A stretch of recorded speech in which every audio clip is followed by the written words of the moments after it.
Police Chhatrapati Sambhajinagar शहरामधील विद्यादीप बालगृहाचं नवीन कारनामा समोर आलेला आहे। सावत्र बापानं मुलीवरती अत्याचार केल्यामुळे ती बालगृहामध्ये दाखल होती। त्यावेळी तिचा काका म्हणजेच आरोपीचा भाऊ बालगृहातील सिस्टरच्या मदतीनं पीडितेला भेटायचा, तसेच त्याने मुलीला धमकावून कोर्टात बलात्कार झालाच नसल्याची खोटी साक्ष द्यायला भाग पाडल्याचं समोर आलंय।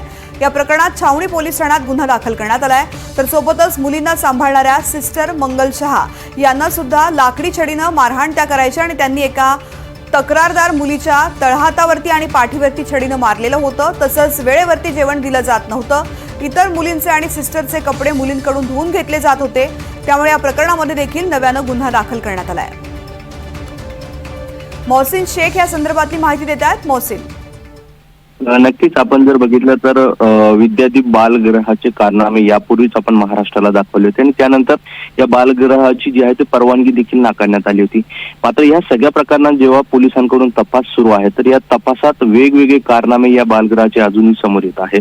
जसं की या बालगृहात अनेक पीडित मुली राहत होत्या। त्यातील एका मुलीच्या वर ज्या सावत्र बापाने अत्याचार केले होते तिचाच भाऊ या बालगृहात यायचा, म्हणजे कायदेशीर अशी परवानगी नसते, मात्र तरी तिथल्या सिस्टरच्या मदतीने तो जायचा आणि तिच्यावर बळजबरीने दबाव निर्माण करून तक्रार मागे घ्यायला किंवा माझ्यावर अत्याचार झालाच नाही असे कोर्टात साक्ष देण्यासाठी तिच्यावर दबाव आणत होता आणि अशी साक्ष या मुलीने दिली होती। या सगळ्या प्रकरणात देखील आता या गुन्हा दाखल झालेला आहे आणि यासोबतच तिथल्या ज्या सिस्टर होत्या तर त्या मुलींना मारहाण करायच्या, यासोबतच त्यांना आपले कपडे धुवायला लावायचे।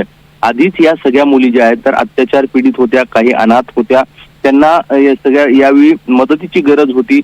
मात्र या मुलींकडून त्यांच्यावर अत्याचार करत कामं करून घेतली जात होती आणि त्यामुळे या सगळ्या प्रकरणात आता दोन वेगवेगळे गुन्हे दाखल झाले आहेत। एक पीडित मुलीला वर दबाव आणल्याप्रकरणी आणि एक दुसरा गुन्हा म्हणजे तिथल्या मुलींना मारहाण करणे आणि त्यांच्याकडून कामं करून घेणे, या सगळ्या दोन्ही प्रकरणात आता गुन्हा दाखल झालाय। मात्र हे सगळं प्रकरण घडून इथल्या मुलींना बाहेर शिफ्ट देखील करण्यात आले। मात्र असं असताना विद्यादीप बालगृहाचे कारनामे काही थांबायला तयार नाहीत। रोज नवनवीन माहिती या बालगृहाची समोर येताना आपल्याला पाहायला मिळते।